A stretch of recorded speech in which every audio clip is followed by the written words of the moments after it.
buenas noches a distinguidos amigos, amigas de todo Bolivia. Queremos en primer lugar hacer hincapié en que hoy día es un especialísimo día, no solamente para los bolivianos o para los latinoamericanos, sino para toda la colectividad mundial, particularmente para la colectividad católica.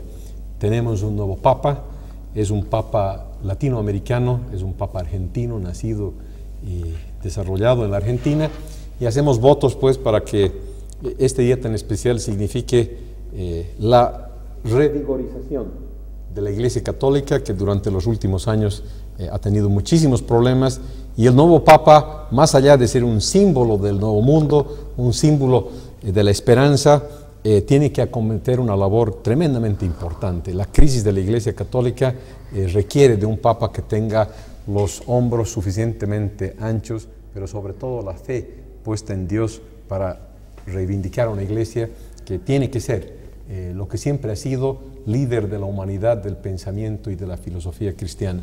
Eso en cuanto a la primera parte del programa, que es muy sencillo, simplemente un homenaje a la Iglesia Católica. Así es, querido Ernesto, felicitar a todo el mundo católico y pues a toda Latinoamérica, porque después de 2000 años tenemos el primer Papa que es de este lado del continente, del mundo, ¿cierto? Y lo más importante, que es donde se encuentra la mayor representación de católicos del planeta. Sin duda. ¿No? Yo considero, es más, hago votos y me sorprende en demasía el nombre que ha elegido el sumo pontífice, Francisco I. Y Francisco I, lo primero que hacemos es pensar en San Francisco de Asís. Obediencia, humildad, pero sobre todo un voto de pobreza. Yo creo que va a tener tiempos muy difíciles este Papa, va a tener una lucha muy dura. Si bien el Papa Benedicto ha tenido luchas externas muy fuertes, considero que el Papa Francisco I le toca ordenar la casa y a eso va a ser bastante duro adentro. El nivel de escándalos que tiene en este momento la Iglesia es altísimo, o sea, él está entrando a territorios revueltos. Exacto. ¿No? Y considero de que eso es muy bueno porque el mismo nombre ya nos está indicando de que va a entrar con mucha humildad. Lo que me sorprendió esta tarde en su primer discurso fue, antes de él bendecir al mundo, él pidió una oración de parte del mundo entero para el Papa Benedicto y también para su pontificado. Considero que es algo fundamental. Creo que vamos a ir bien. Creo que vamos a ir muy bien. Es la esperanza que tenemos, ¿no? 13-3 del 2003. Ojalá que no afecte en casos locales. Lamento perder la seriedad en todo esto, porque no se declare pecado jugar a más de 3000 metros de altura. Claro, porque los argentinos tienen un problema bien serio para exactamente, ¿no? No afecte el Papa. Vamos a tener además ya hay argentinos que han dicho que tienen dos dioses. Imagínate, claro. Entonces, ya el día de hoy ya estamos lidiando con la soberbia tradicional. En las redes sociales ya habían lo que se denominan las famosas cargadas, ¿no? Sí. O sea, cómo se lo veía al Papa por delante y por detrás ya tenía la camiseta número 10. Bueno, empecemos con nuestro tema. Hoy día, amigos, amigas, tenemos que embarcarnos en un análisis que seguramente se lo ha hecho, pero no de una manera muy sistemática en general en los medios de comunicación. Hoy día vamos a hablar exclusivamente sobre la oposición en Bolivia. La oposición, obviamente, al actual gobierno, a partir de enero del año 2006 hasta el año 2013, en el que vivimos, en marzo. Este gobierno, que seguramente es uno de los más largos ininterrumpidamente ejercidos desde la fundación de la República, es un gobierno que ha pasado por muchas fases y por muchas etapas, ha tenido oposiciones de diferente naturaleza. Nuestra labor en estos minutos con ustedes es analizar esa oposición. Mucho se habla de la oposición, muchos radicales dicen no hay oposición, no hay quien le haga frente al gobierno. El gobierno dice ¿dónde está la oposición? Queremos tener una que haga planteamientos al país. Pero sin embargo de ello creo que vale la pena no entrar en las generalidades de esa naturaleza, sino entrar más al análisis objetivo, o por lo menos pretender que sea objetivo. Desde mi punto de vista, y con esto empiezo el programa lanzando una hipótesis. Yo creo que en Bolivia, en estos últimos 7 años, han habido dos grupos de oposición, dos brazos de oposición. se ha generado una oposición regional, una oposición en un principio tremendamente fuerte y poderosa, pero básicamente de naturaleza regional. Y por otro lado ha habido una oposición nacional, yo creo que la más débil en términos históricos, porque en Bolivia, por lo menos en la Bolivia democrática, a partir de 1982, de octubre, la oposición siempre ha sido nacional. Los partidos opositores en democracia han tenido esa característica, se han opuesto al gobierno del momento con un discurso nacional, con propuestas nacionales y a veces sin propuestas nacionales, simplemente con un afán destructivo, pero siempre a nivel nacional. En cambio ahora lo que vemos es durante estos 7 años una ausencia de partidos políticos nacionales fuerte, la oposición nacional muy débil. Cuando tratamos de entrar un poco más profundo, decimos, por ejemplo, que la oposición regional se ha dado con lo que en su momento se llamó la media luna. Esa media luna que tuvo como pilar filosófico la autonomía, estuvo constituida fundamentalmente por los prefectos entonces, hoy día denominados gobernadores, en las personas de, por ejemplo, el señor Costas en Santa Cruz, Mario Cosío en Tarija, Ernesto Suárez en El Beni, Leopoldo Fernández en Pando, la señora Sabina Cuellar en Sucre, en Chuquisaca, en fin, Manfred Reyes Villa, sin necesidad de ser parte de la media luna, pues era parte de ese movimiento en diferentes momentos. Ellos constituyeron esa oposición regional. Los defectos fundamentales de esa oposición regional, desde mi punto de vista, es que es una oposición que tiene un discurso con un techo, con un límite. El límite es que solamente busca la autonomía y solamente busca lograr objetivos regionales. Por eso es que el más exitoso, si queremos ver, de todos estos gobernadores, exprefectos, es Rubén Costas. Y sin embargo, de ser el más exitoso porque se ha mantenido en el gobierno departamental, porque tiene una fuerte raigambre cruceña y un apoyo muy importante en el departamento, no ha logrado trascender con su discurso a las otras regiones, al país en su conjunto. Rubén Costas, siendo un hábil político departamental para Santa Cruz, no ha logrado conquistar, si no es con solamente simpatías, porque también no es bueno no reconocer lo obvio. Él tiene simpatías en otros departamentos, pero no tiene un discurso para Bolivia. Rubén Costas no habla de la minería boliviana, habla de la agricultura cruceña, no habla de los yacimientos hidrocarburíferos en Bolivia, habla del problema de la seguridad ciudadana en Santa Cruz de la Sierra, no habla del desarrollo nacional y del Producto Interno Bruto y el despegue de la economía nacional, habla de la locomotora de Bolivia, de Santa Cruz, como una entidad económica, siempre departamental. Es decir, el discurso del más exitoso de los opositores regionales sigue siendo regional y sigue teniendo ese techo. Sabemos todos, porque lo ha hecho público, que está estructurando un partido político nacional o una agrupación ciudadana nacional, pero a pesar de ello y a pesar de que esos pueden ser hechos jurídicos concretos, el discurso sigue siendo regional y la visión que tiene el país de él es una visión regional. Eso obviamente le beneficia al gobierno porque esa oposición no logra buscar el poder nacional, busca lograr el poder departamental, local. En cambio, y podríamos decir en resumen que la oposición regional es una oposición que tiene pies, pero que no tiene cabeza. Pies porque está localizada en departamentos, pero no tiene cabeza porque no tiene un planteamiento nacional. En sentido contrario, los partidos políticos como Unidad Nacional, por ejemplo, de Samuel Doria Medina, tienen una visión nacional y tienen una propuesta nacional, buena o mala, pero nacional. Pero lo que no tiene, por ejemplo, Unidad Nacional, son pies, o sea, tiene una cabeza pero no tiene pies, no tiene raigambre, no tiene fuerza departamental en ninguno de los 9 departamentos, ni siquiera en La Paz, que es el departamento de Samuel como persona, donde él ha nacido y donde se ha criado. El otro partido nacional que se constituye en una suerte de oposición es también el Movimiento Sin Miedo. Digo una suerte porque está muy cuestionado, eso lo vamos a analizar aquí, pero sin embargo de que tiene un discurso nacional, el único departamento donde tiene raigambre esa propuesta nacional es La Paz, con el alcalde Revilla, con una serie de dirigentes de esa región. Sin embargo, de que tiene dirigentes en otras regiones, pero no ha adquirido esa fuerza. En el oriente casi no tiene presencia, tiene simpatizantes, pero no tiene fuerza política ni en Santa Cruz, ni en El Beni, ni en Pando, ni en Tarija. Entonces, hay un problema con la oposición nacional. Tiene un discurso nacional, pero no tiene pies, no tiene bases regionales. Eso en cuanto a lo global. Vamos a seguir este análisis, pero quisiera antes, obviamente, escuchar de cualquiera de ustedes dos que quiere hacer uso de la palabra. Sí, estoy de acuerdo con el tema con la estructuración de nacional, departamental. Sin embargo, yo creo que tal vez podemos hacer otro tipo de estructuración dentro de esta misma gran estructura, tal vez definiendo un poco qué es opositor, ¿no? Porque Bien. Los opositores generalmente, bueno, hay unos que quieren destruir el Estado, otros que solo quieren hacer cambios dentro del Estado y otros que tal vez solamente quieren tener poder político y punto, no quiero ningún cambio, solo quiero ser poderoso, ¿no? O ocupar un cargo público. Territorialmente, sobre todo, ¿no? En este momento, territorialmente. Pero te digo, tal vez para ir eliminando, y tal vez me parece interesante lo que estabas diciendo, porque caemos en eso, todos entendemos que Samuel Doria sería casi el exponente máximo de la oposición a nivel nacional. Quién sabe del Granado también, a un nivel mucho más modesto, ¿no? Pero lo que voy es a que terminamos en los políticos llamados en Bolivia tradicionales. Claro. Porque yo quisiera ver qué es opositor, digamos, ¿no?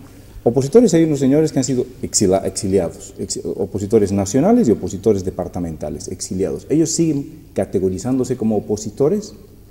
No lo sé, porque el opositor oposita, opone. En este momento esos señores que están fuera del país, están no fuera creo que se están oponiendo a nada, están fuera del juego. Están fuera del juego por dos razones. Primero, porque jurídicamente están asilados en otros países. Claro. Y el asilado no puede asumir una actitud política en el país que le está dando refugio. Exacto. Entonces, estos señores deben querer hacer política, incluido Cosío, incluido Sánchez Berzaín, incluido todos ellos, pero no pueden hacer política, ¿no? Entonces, pero en la práctica hay una ventaja para el gobierno, claro, tiene menos oposición. Ya no hay un opositor. Claro. Yo los sigo categorizando como opositores, pero ya no son opositores, exiliados. Hay los enjuiciados, que no son solamente enjuiciados, son los hiperenjuiciados. Y hay unos señores que están, claro, y con hiperinflación, tienen juicios de 2 cifras, ¿no? O sea, están en los 20, 18 juicios, muchos. Ellos yo no sé si se siguen categorizando como enjuiciados, salvo alguno muy valiente, ¿no? O con mucho dinero para defenderse, contratando a todo un bufete para que lo defienda en sus juicios y además tener tiempo para hacer oposición. Hay los opositores parlamentarios, los asambleístas nacionales, los asambleístas departamentales. Digamos que son más tradicionales, pero no son tan tradicionales, porque dentro de ellos me parece importante diferenciar a otro tipo de opositores, que son los grupos indígenas, que aunque podríamos caer en que son también los parlamentarios o asambleístas ahora en cualquiera de las asambleas departamentales o la Asamblea Nacional, sin embargo ellos tienen intereses bien particulares, ¿no? Yo no sé si están representando a toda la ciudad o más bien tienen intereses bien concretos en los cuales el resto de la ciudadanía se siente representados. Bueno, otro tipo de opositores. Como decías antes, los gobernadores, los anteriores parlamentarios, creo que es otro grupo importante, los gobernadores, ¿no? Los gobernadores de todos los departamentos, especialmente, claro, de lo que era la media luna. Y otro grupo que es muy fuerte, pero yo no se califica como un grupo opositor porque teóricamente no persigue el poder, pero que es demasiado importante como para ignorarlo, serían los medios de comunicación. ¿Los medios de comunicación son o no son oposición? ¿O son solamente un instrumento para el gobierno? Son ciertamente oposición. Ellos los tratan como tal, ¿no? Por eso lo incluyo. El más grande enemigo que tengo son los medios de comunicación. Imagínate. Entonces decir que no es oposición eso no es sería eso tiene autor con no servible, ¿no? Exacto. Ajá. Exacto. A ver, ¿qué dices? Bueno, yo veo de la siguiente manera. Bolivia tiene un año en el cual muere la oposición en este país, y ese es el 2008. El 2008, para agosto de 2008, muere la oposición en este país. La regional, diría yo. Muere en todo Bolivia, y te voy a explicar por qué razón, mi querido Ernesto.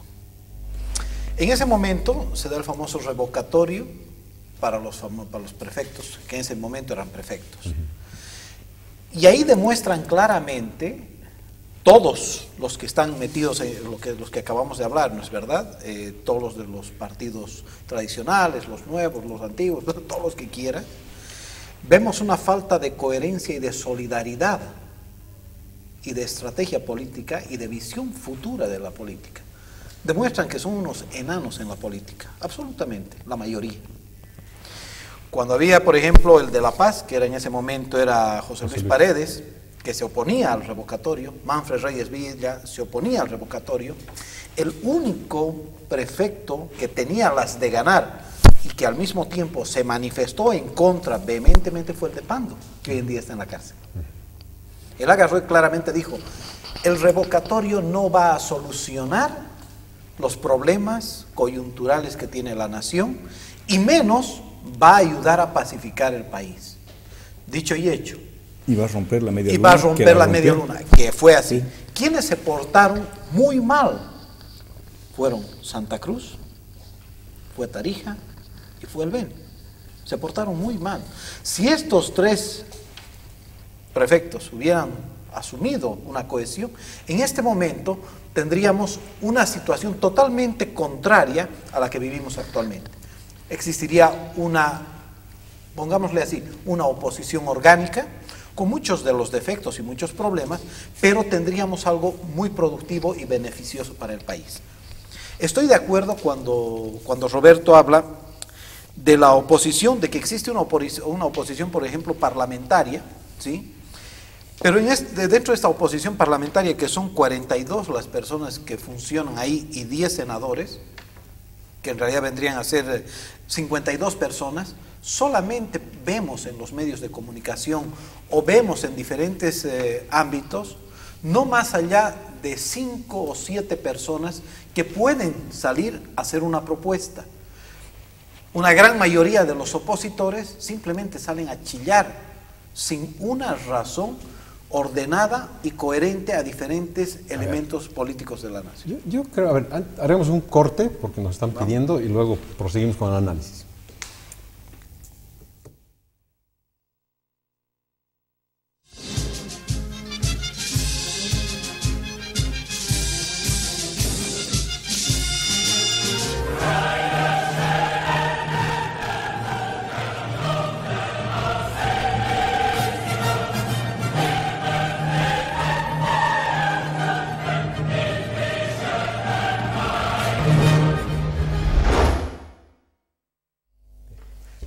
Retomando el tema, tú hacías un señalamiento que me parece muy importante para el análisis cuando dices que la oposición, en tu interpretación, muere con el revocatorio.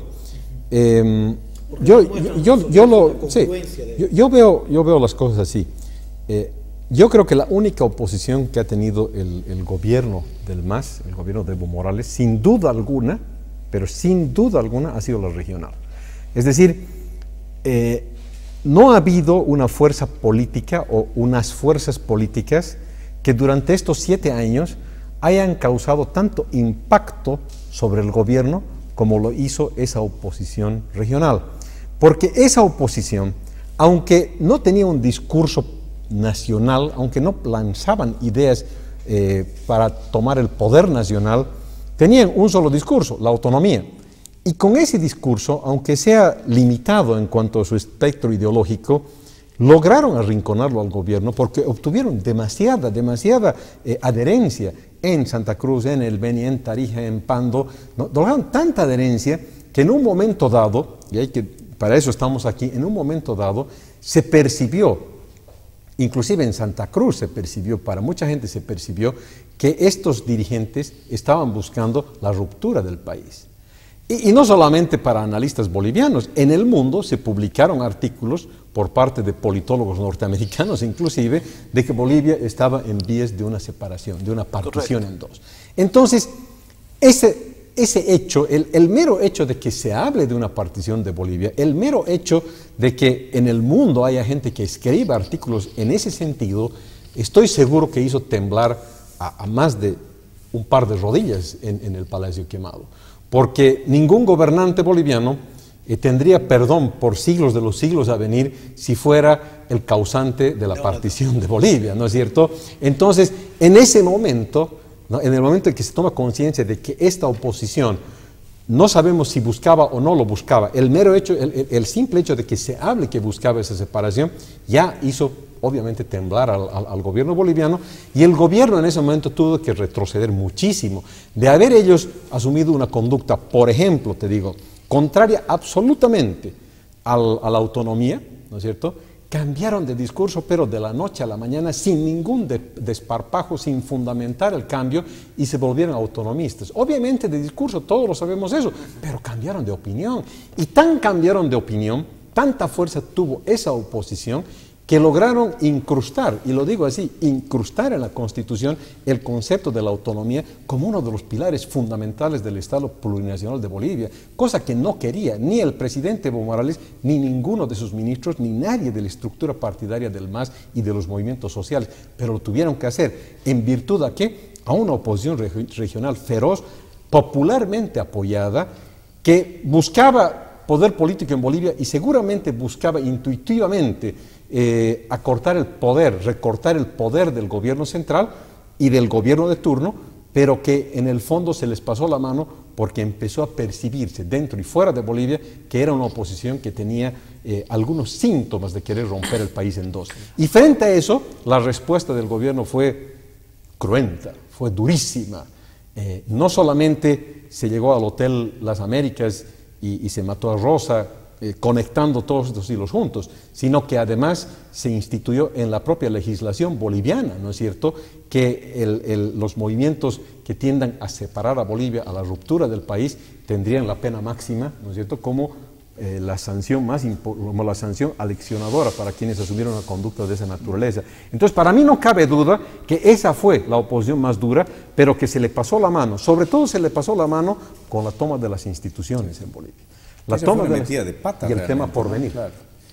Pero hay otra oposición, que una oposición, por eso mencionaba como un punto aparte a estos opositores que no buscan, entiendo yo, que no buscan la toma del poder, es una oposición extraña, que es la oposición indígena, ¿no? Que con el TIPNIS se han convertido en realmente unos opositores feroces también, en defensa de sus propios intereses, en defensa de los derechos humanos, pero al final han sido muy efectivos y han logrado una adherencia increíble. Pero lo que hay que rescatar, por ejemplo, Roberto, del TIPNIS, yo considero de que es justamente esa oposición orgánica de intereses. O sea, había un interés básico, el respeto a la tierra, el respeto al territorio. Entonces, se convierte en una oposición orgánica porque todos van de manera ordenada, pero por un interés mutuo. Yo considero que la oposición en Bolivia ha perdido ese rumbo, como decía Ernesto. Antes de que saltes, te interrumpo un segundito, pero lo que voy es aquí, no es una oposición que de repente dice, yo represento al pueblo, tengo tales políticas que con mi ideología desearía seguir y me opongo a lo que están planteando en este gobierno. No, son intereses bien concretos, a los cuales todos nosotros hemos dicho, simpatizamos con esos intereses y la gente se ha adherido. Una coherencia en el pensamiento, cosa de que la oposición citadina nunca ha mostrado general. Lo que pasa es que en el análisis en Bolivia falta una tuerca en este análisis. Los politólogos norteamericanos hacen una división muy clara entre lo que son partidos políticos y lo que son grupos de interés. Claro. Los grupos de interés para los politólogos norteamericanos son, por ejemplo, hay grupos en Estados Unidos que son pro aborto, que tienen toda una movilización. Y tienen gente que escribe sobre eso, tienen gente que opina sobre eso, tienen gente que se moviliza en eso, y todo eso es dinero. O sea, esas movilizaciones de los grupos pro aborto no son simplemente de gente que sale espontáneamente a la calle y grita, es gente que está haciendo investigación médica, biológica, en fin, y llegan a concluir, escriben, es todo un esfuerzo colectivo. Pero esa gente, por más poderosa que fuera, solo busca una cosa, ¿no es cierto? Sus fines del aborto, ¿no? Que se apruebe el aborto como parte de la legislación norteamericana. Hay otro grupo muy importante de grupos de interés en Estados Unidos que era la defensa del consumidor, lo mismo, ¿no es cierto? Poderosísimos porque esos recolectaban información de todo el área de negocios, de lo comercial, y lo que hacían era defender a los consumidores, de productos farmacéuticos, de todo tipo de productos, ¿no? Entonces su lucha era esa, inclusive, y ahí se cruzan fronteras, ¿no? Yo recuerdo que en una de las elecciones de Estados Unidos en los años 80, el líder máximo del movimiento de la defensa de los consumidores también fue candidato a la presidencia de la República. Pero era más, en el caso norteamericano, era más como hacer una declaración política, ¿no? Tenemos poder. En realidad ellos nunca se plantearon tomar el gobierno de Estados Unidos, pero participó en las elecciones. En Bolivia lo que pasa es que estos grupos de interés, como el caso del TIPNIS, digamos que desde un punto de vista de las ciencias sociales podrías denominarlo no un movimiento político, es un grupo de interés, ¿no es cierto? Sin embargo, ocupa puestos importantes. Y la gente casi ha tenido expectativas y casi los fuerzan a tengan un representante, sí, ¿no? Claro. Que alguien se eleve. Ha sido candidato a la gobernación del Beni. Claro. Y porque cruza fronteras y de grupo de interés se convierte en partido político. Y Evo Morales, ¿no? De grupo de interés de los cocaleros pasa a ser presidente del país, ¿no? Entonces, del Estado plurinacional. Interesante, porque con el MAS pasa una cosa bien interesante. El MAS se convierte en un partido político porque obviamente ha tomado el gobierno, tiene una propuesta nacional, tiene una visión nacional, dirigentes nacionales, pero las organizaciones de base son grupos de interés, porque los movimientos sociales, cada uno individualmente, representa intereses particulares, empezando por los cocaleros. Claro, tan interés particular que la mayor parte de la gente, la primera crítica que se ha hecho al presidente era su conflicto de intereses una vez que asumió la presidencia. No, o era dirigente o era presidente de la nación o dirigente. ¿no? Aquí hay una cosa que es muy interesante de lo que estamos hablando, y es ahí donde yo voy viendo por qué del fracaso de la oposición política en Bolivia. Justamente, estos grupos de oposición, que desde mi punto de vista son oposición orgánica de intereses, ¿sí? Que puede ser el TIBNIS, pueden ser los cocaleros, pueden ser diferentes otros elementos, tienen una coherencia en su discurso, pero que es simplemente en el aspecto que están haciendo. Sectorial. Sectorial, totalmente. O entonces, regional. O regional, correcto. Claro. Por ejemplo, lo que decíamos, ¿no? O sea, el señor Rubén Costas, por muy bien que lo haga en Santa Cruz, lo dudo mucho que él pueda llegar siquiera a tener un mínimo de porcentaje a nivel nacional. ¿Por qué? Justamente porque no tiene un discurso que pueda ser coherente, que pueda servir a las 9 regiones por lo menos país. Hasta la fecha no ha hecho. Por lo menos no ha hecho ni el esfuerzo. Exactamente. Pero digamos, y si él quisiera, perdón, sí, Robert, si él quisiera proyectarse para el 2014, pues está perdiendo los momentos más importantes del momento en este sitial. Pero el país un poco que les exigen, como al TIBNIS, que el país casi les exigía, tengan a alguien que represente. Pero es porque el país le está exigiendo. Es que aquí hay un elemento psicológico muy interesante, que es psicológico y social. El boliviano es muy sensible.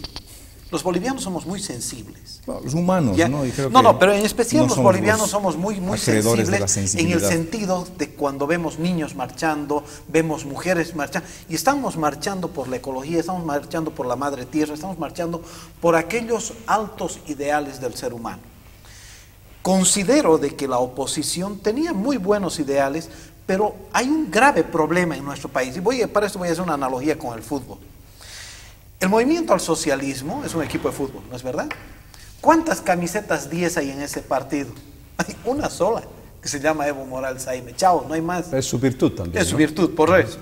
O sea, hay un solo Messi en ese equipo. En la oposición boliviana ocurre que todos quieren tener camiseta 10. Y no hay ningún Messi. No hay ningún Messi, por supuesto. O sea, todos quieren asumir la camiseta 10 y ninguno está para ser el número 10. Pero tampoco, porque estos líderes regionales tampoco están buscando ser el número 10 nacional. Están buscando consolidar su liderazgo regional. Yo no veo, como te digo, hasta el día de hoy, no veo, por ejemplo, que el gobernador Costas esté buscando el liderazgo nacional, no hace el esfuerzo. Entonces, lo único que busca es consolidar su poder en la región y en un momento dado ser un factor de poder tan importante para cualquier gobierno o para cualquier elección nacional que puede dilucidar la elección de un presidente, puede volcar la balanza en un sentido o en el otro. Pero hay un tema que a mí me parece muy importante de lo que estamos discutiendo, y es el cruce del río Piraí. Y estoy hablando básicamente de Rubén Costas y de los dirigentes cruceños cuando pretenden o no pretenden gobernar Bolivia. Aquí en Santa Cruz localmente se dice mucho que la dirigencia cruceña tiene un reto al frente porque al ser el departamento más poblado y más rico de Bolivia, ahora tiene el reto de gobernar Bolivia. Y no lo está haciendo. Y yo creo que este es el problema también de Rubén Costas. Hay un problema con el río Piraí. Y el problema es el siguiente, no son las lluvias. Todos sabemos, los que viven en Santa Cruz, por ejemplo, cruceños y no cruceños de nacimiento, que hay un chiste muy popular, ¿no? Cuando llega un colla a Santa Cruz, la pregunta es, ¿ha cruzado el río Piraí o no? Cuando ha cruzado el río Piraí, ya entiende el problema y ya es parte consustancial de la vida cruceña. Voy a hacer un corte para continuar. Estamos necesitando hacerlo.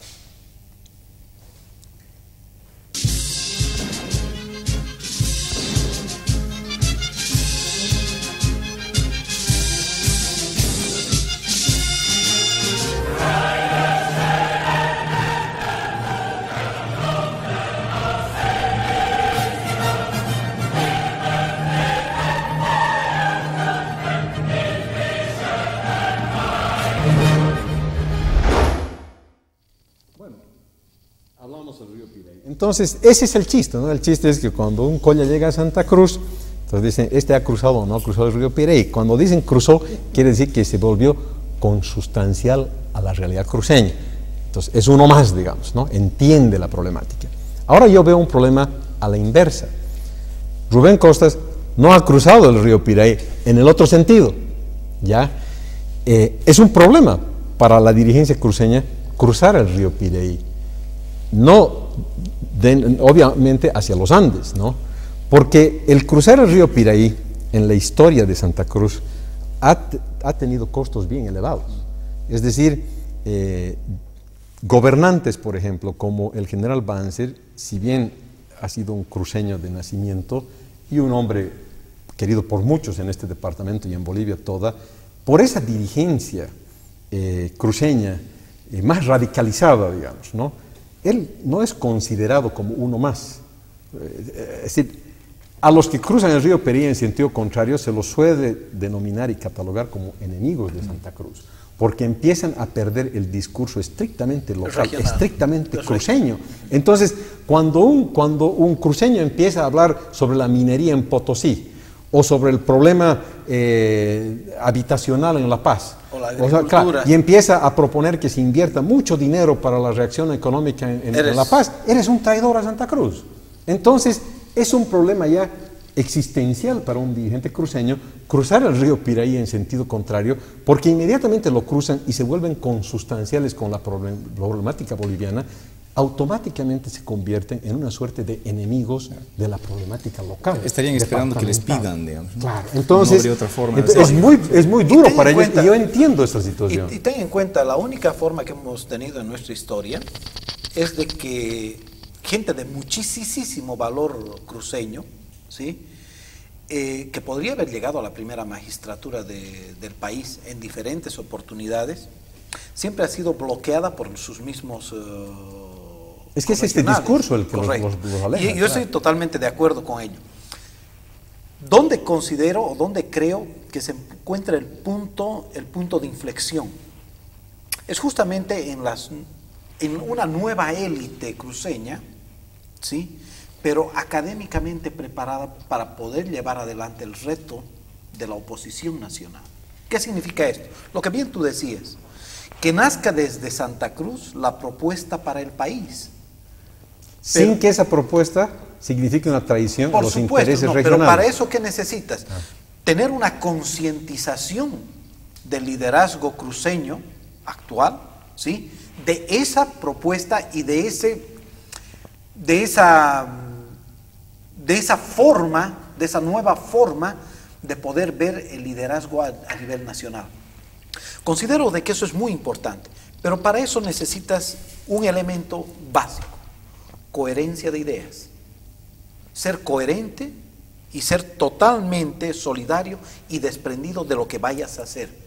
Es el primer paso si quieres obtener el liderazgo nacional desde Santa Cruz de la Sierra.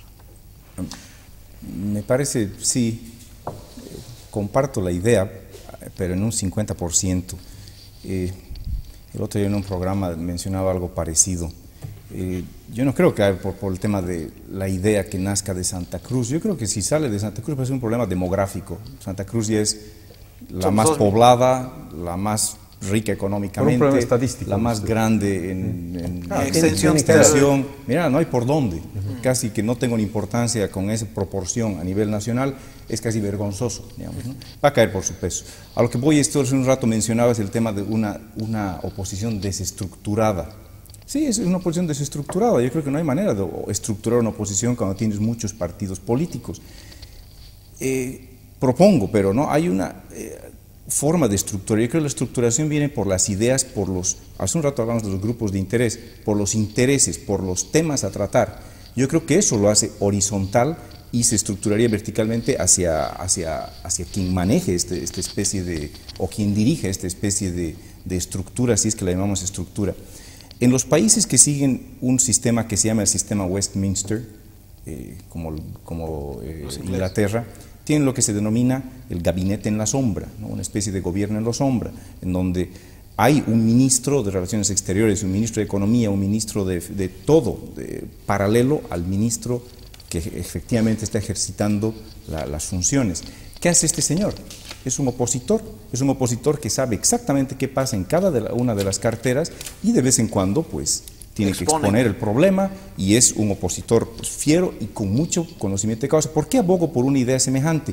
Yo veo que en Bolivia la oposición no solo está desestructurada, sino que... no tiene idea de lo que hace. Es que es lo que la gente dice, pero yo veo que no tiene idea de lo que hace porque no tiene la capacidad. ¿Por qué? Porque tienes grupos pequeños, que no son, a veces son partidos políticos, a veces no, pero cada uno le llueven leyes y le llueven ideas y acciones del gobierno y no saben por dónde coger. Por ejemplo, en este momento ya tenemos una ley de control social importantísima para el devenir de este país. Nadie ha dicho nada. Nadie ha dicho nada, ya está sancionada, ya la tenemos, ya es ley, ¿no? No ha sido motivo de un debate nacional. Nada, y es importantísima, ¿no? La Constitución todo el rato te menciona el control social en cada uno de los ambientes. Sí, señor. Como que es el poder predominante en la Constitución. Eso va a por ser encima de los poderes del Estado, claro. Eso es lo que va a determinar cómo se maneja nuestra democracia y nuestro grado de participación en ella cuando no eres un burócrata, ¿no? Esa es la idea, y nadie ha dicho nada. Tenemos una ley importantísima que es la ley de telecomunicaciones. Si se ha debatido es poco o nada. Ya está la ley, ya está ahí sancionada, ya es ley. Ahora está a punto de sacar un decreto nuevo, un decreto con unos pormenores tremendos que no es el momento de analizarlos, pero realmente ameritaría. ¿Pero qué es el punto aquí sobre todas estas leyes? La idea es que la estructura yo creo que debería ser defendiendo cada grupo o cada persona con un gobierno en la sombra, que cada uno esté encargado de una cartera. ¿Qué implica este encargado de una cartera? Ya sea un señor del o sea un señor del TIPNIS, o sea un señor de los verdes, o de quien quiera, a nivel nacional y a nivel departamental, obviamente, ¿no? Este señor va a saber muy bien qué está pasando en cada uno de los ambientes, va a tener un grupo de asesores y esos asesores van a saber muy bien qué está pasando en cada una de las áreas. ¿Tú propones que en Bolivia se conforme un gabinete en la sombra? Un gabinete en la sombra, en donde sería una posición absolutamente... O sea, y para aclararle a todo el público, no significa que sea algo ilegal. No, pues, que se habla en la sombra. Hay en Inglaterra. Por supuesto, no, es que mundo, capaz de que alguien crea que estamos proponiendo algo totalmente ilegal, para nada. Sobre todo porque ¿qué ejercitas? Tu derecho de petición. Sí, ese señor en el gobierno en la sombra tiene derecho a pedir toda la información de las entidades, de las instituciones gubernamentales, el derecho de dársela. y de una manera ordenada. En este momento existen los derechos, pero nadie sabe ni qué pedir, porque todo... Pero por ejemplo, en Inglaterra... Volvemos al tema de que, justamente, a mí me parece fantástica y fabulosa la idea de tener un gobierno en la sombra. El gran problema de la oposición en Bolivia, vuelvo nuevamente a hacer una comparación con el fútbol, todos quieren ser número 10, o sea, que nadie quiere ser menos que el otro. Entonces tenemos ahí el gran problema de que deberíamos tener un desprendimiento si queremos realmente llegar adelante, y eso es visión política. Te aseguro, por eso es mi idea del tema de ir por áreas. ¿Por qué? Porque generalmente se da en lo que por eso le llaman el sistema Westminster. Generalmente son países en donde tienen una fuerte oposición, tan fuerte que está estructurada en solo un partido opositor, un sistema bipartidario. Cuesta hablar cuando está enfrente de la televisión, parece que el coeficiente intelectual baja el 50%, lo lamento. Un sistema bipartidario, ¿no? Entonces, cuando estás nosotros no tenemos y estamos lejos de un sistema bipartidario, pero no quita que eso ayudaría a acuerdos nacionales en grupos, que cada uno diga, bueno, yo voy a llevar la cartera de economía, y yo voy a llevar la cartera de deportes. Y te aseguro que al final nos entenderíamos todos mucho mejor, y sería una oposición mucho más efectiva y constructiva. Este es un tema tremendamente importante, y yo concuerdo contigo de que debería haber, porque en los países donde hay un gobierno en la sombra, tampoco es que son ciudadanos que están en la calle. No. Normalmente son parlamentarios. Son parlamentarios que tienen la capacidad de lograr información, porque la única manera de ser un ministro de hidrocarburos en la sombra es que tengas los datos sobre el sector de hidrocarburos, qué pozos nuevos hay, cuánta es la inversión que tengas el acceso a la información. Y eso no lo tiene una persona que está en la calle, lo tiene un parlamentario que puede pedir al Poder Ejecutivo que le entreguen esa información. En este momento no hay ciudadanos que sepan cuánta plata entra al programa Evo Cumple. Yo te digo una cosa. Claro. Es cierto lo que tú dices y ojalá que logremos, como en estos sistemas, creo que son 17 países donde hay gobierno de la sombra. Un poco más todavía, sí. Claro. Es cierto que ojalá que lleguemos a eso. Pero tampoco es que en el Parlamento no haya gente que no tiene acceso a esa información. No, y además sectorial, te digo yo. Sí. Por ejemplo, en el Congreso de la República, o hoy día Asamblea Legislativa Plurinacional, tanto en la Cámara Alta como en la Cámara Baja, hay comisiones. Sí. Y las comisiones lograrían ser algo claro, así. O sea, tienes una comisión de energía y hidrocarburos, tienes una comisión de economía y planificación, tienes una comisión de asuntos internacionales, tienes comisiones de todos los sectores. Pero sin un señor que sea en inglés se llama, la palabrita es accountability, ¿no? Entiendo. Que no hay un señor que tenga la responsabilidad frente al pueblo de decir, yo estoy dando la cara. Yo lo único que te quiero decir con esto, no te digo que hay un gobierno en la sombra. Lo que te quiero decir es que hay gente que debería estar trabajando esto y no está trabajando. No lo están haciendo. Voy al análisis del día. Es decir, hay una oposición que tiene cargos públicos que están en este momento recibiendo sueldos cada mes en el Parlamento boliviano, hoy denominado Asamblea, y están en las comisiones. Yo no sé quién está en la Comisión de Hidrocarburos, pero quien está en la Comisión de Hidrocarburos de la oposición, ya sea de Unidad Nacional o de cualquiera de los variopintos partidos de la oposición en el órgano legislativo, no están haciendo su trabajo. Esos señores, por ejemplo, en la Comisión de Telecomunicaciones, serían quienes deberían en este momento estar opinando sobre el decreto que está centralizando Internet en Bolivia. Hay un señor en esa comisión seguro que es de uno de los partidos de la oposición que no está haciendo, aunque no sea de un gabinete en la sombra, ese señor tiene la obligación de hacer conocer la opinión de él, por lo menos en este país, y no lo hacen. Aquí viene un tema profundo, mi querido Ernesto y Roberto. El tema es que los parlamentarios que tenemos en nuestro país es gente que no lee, punto.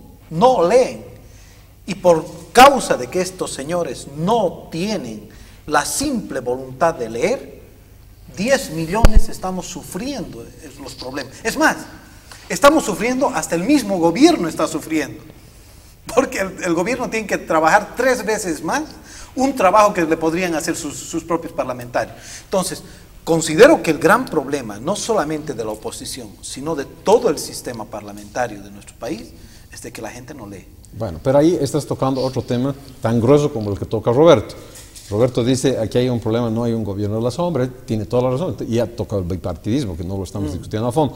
Tú tocas un tema que a mí me parece fantástico, ¿no?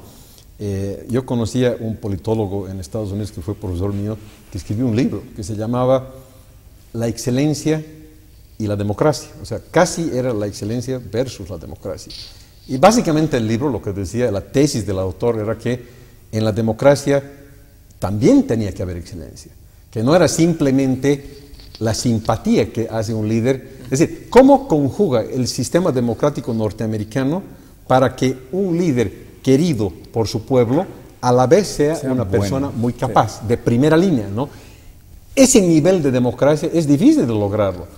Lo logran los norteamericanos en cierto grado, por lo menos en el presidente de ese país y en algunos de los electos, pero no en todos. Lo logran algunos países europeos, ¿no? Tú tienes dirigentes como la señora Merkel, por ejemplo, que es un pésimo ejemplo y te voy a decir por qué, no ella, ¿no? La señora Merkel es una doctora, tiene un PhD en un área de las ciencias puras, no recuerdo si era en química, es una de estas áreas, ¿no?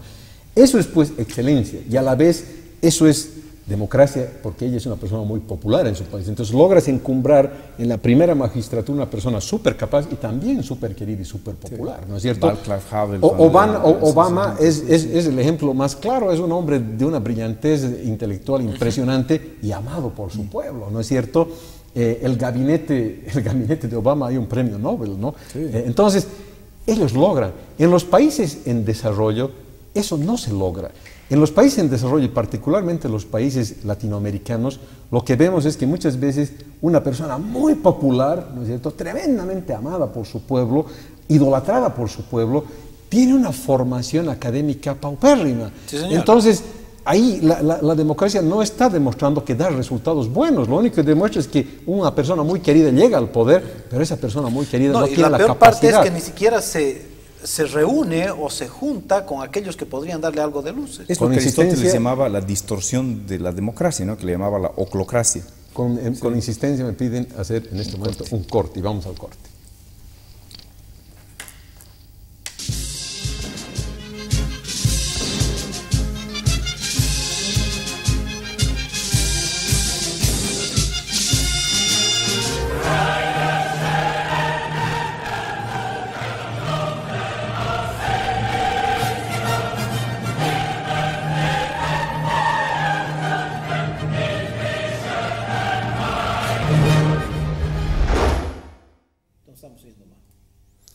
Entonces, es esa conjugación de lo popular con la excelencia que no logra en Latinoamérica y especialmente en Bolivia, no logra conjugarse del todo. Es un reto para la democracia boliviana, porque no todos pueden ser solamente populares y muy queridos, tiene también que haber excelencia en nuestros políticos electos, ¿no? Drama difícil de superarlo, más bien en Bolivia un poco ya estamos llegando a los extremos de la sinrazón, ¿no? Cuando se dice en los gobiernos pasados se hizo todo muy mal a pesar de que eran graduados de Harvard. Sí. En el gobierno actual nadie es graduado ni del colegio y mira lo bien que van las cosas, ¿no? Es decir, ya llegamos a esos extremos de la sinrazón, digo, porque realmente el éxito boliviano, el momento más es un momento que vive toda Latinoamérica y no gracias a los ministros de economía latinoamericanos, gracias al capitalismo más puro del mundo que hace que la bolsa de valores del mundo genere unos precios internacionales del estaño, del zinc, de la soya, en fin, de todos los productos que hace Latinoamérica o que produce la tierra latinoamericana, los precios están elevados. Incluida la cocaína.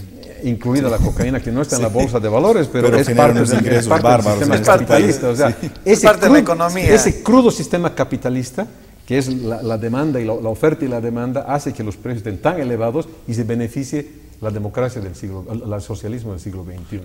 Y empezamos a tener una distorsión de una realidad que a futuro nos va a perjudicar nuevamente a todos los latinoamericanos, en nuestro caso a todos los bolivianos. El día que el ciclo cambie y lastimosamente, y vos sabes, bueno, ustedes saben que son economistas también, de que es sinusal este tema, o sea, un día estás arriba y tienes que bajar, o sea, porque esa es la función, ¿no es verdad? Eso es un sinusoide que tenemos que vivir, o sea, es una onda. El problema es de que no nos estamos preparando para justamente la bajada y cuando tengamos que estar hacia abajo. Es más, yo creo que hasta ahorita el único país que le ha estado poniendo duro y que ha logrado cierto consenso con su oposición ha sido el Brasil.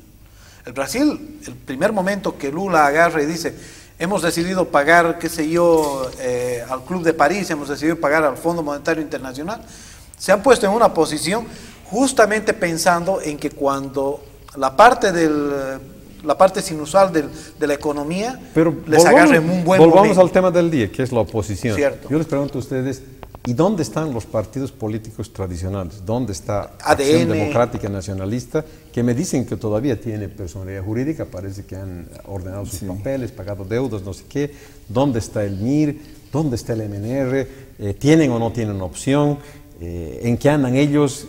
Ya se acerca el año 2014, año fatal porque van a haber elecciones, como decía alguien, no necesariamente en diciembre, van a tener que haber antes, porque puede haber una segunda vuelta, y si hay una segunda vuelta y la posesión del presidente es en enero, esa segunda vuelta tendría que ser en diciembre. Si es la segunda vuelta en diciembre, la elección tendrá que ser un mes o 2 meses antes, tendrá que ser en octubre, digamos. Entonces, allá ya tenemos unas elecciones a la vuelta de la esquina casi, y si es a la vuelta de la esquina, nuestro análisis es que tenemos una oposición regional con un techo filosófico tremendamente limitativo, ¿no? Limitante, un techo que no los va a llevar a hacer propuestas nacionales a los dirigentes de estas oposiciones regionales, y unas oposiciones nacionales que no tienen pies, porque no tienen dónde solidificar sus posiciones regionales, ¿no?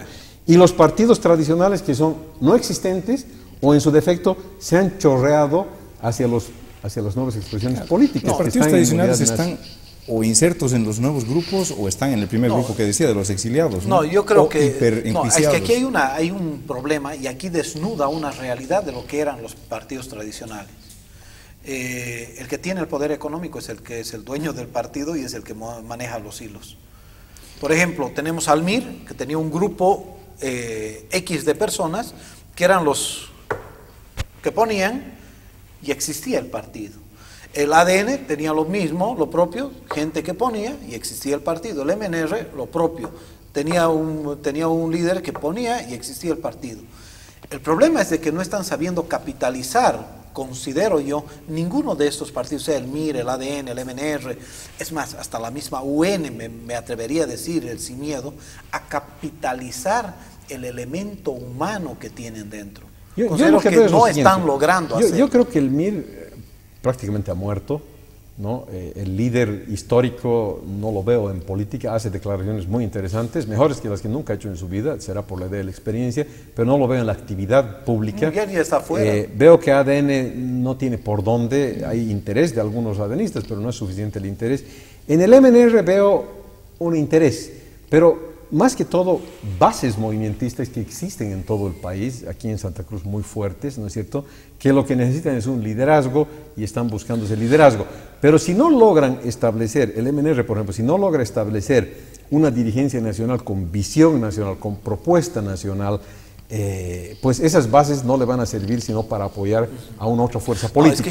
Y ahí desaparece el MNR. Es que yo considero de que cualquiera de esos partidos, y hablemos del MNR, que es el que tiene mayor cuadros políticos a nivel nacional, si no capitalizan el elemento humano rescatable dentro de sus partidos, no van a alcanzar... O fuera de sus partidos. O fuera de sus partidos, por supuesto. Porque tal vez no tienen dentro de sus partidos. El tema es que yo creo, a ver, el único partido en este país que ha logrado superar a su líder histórico ha sido el MNR. Sin duda. ¿No es verdad? Ha tenido como 4 candidatos ya a la presidencia de diferente índole. Como les haya ido, no importa, pero ha superado. Pero 2 fuertes, digamos. ¿Correcto? ¿No? Ahora, ¿cuál creo yo que tiene que ser el elemento que puede seducir a las masas de cualquiera de los partidos históricos? Tiene que haber un discurso seductor, un discurso integrador. Pero ahí estamos hablando de marketing y hay una cosita que yo... Estamos hablando de lo que tienes que proponerle al país. No, es que yo veo que hay un problema que dices, tengo una estructura y con eso voy a seducir. Voy a vender computadoras y la computadora... Es que no creo que sea así. Es que yo creo que el tema va por los intereses, y retomo la idea de por qué es tan importante que haya gente que conozca a fondo los temas que se están tratando en cada una de las carteras nacionales. Si tú tienes gente que está capacitadísima, sobre todo en los temas, no digo capacitada intelectualmente, además se supone que va a estar capacitada intelectualmente si está temas nacionales. En los temas nacionales, automáticamente está saltando la barrera departamental a nacional, y yo dudo que haya el tema de que se denomine traicionero a alguien que sea el más capo en tema justicia o en tema economía, que salga de cualquier departamento, porque está traspasando, a la gente le interesa. A ver, Apple, por ejemplo, Apple vendía computadoras en base a los intereses, en base a su misión.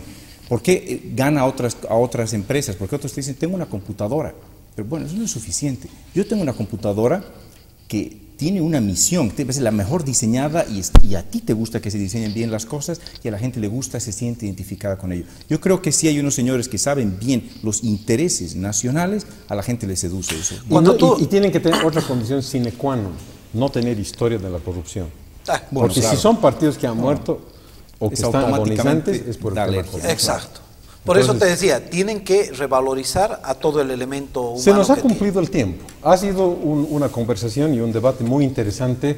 Tenemos unas oposiciones regionales que tienen un techo casi infranqueable, vamos a ver si lo pueden vencer, y tenemos unas oposiciones nacionales que no tienen pies, solamente tienen la visión nacional, pero creo no que la vamos a tener otros publicada. cuantos años más del movimiento al socialismo. Y tenemos partidos políticos antiguos que no han logrado vencerse a sí mismos y que están tratando de hacerlo. Bueno, muchísimas gracias a todos los amigos que han visto este programa.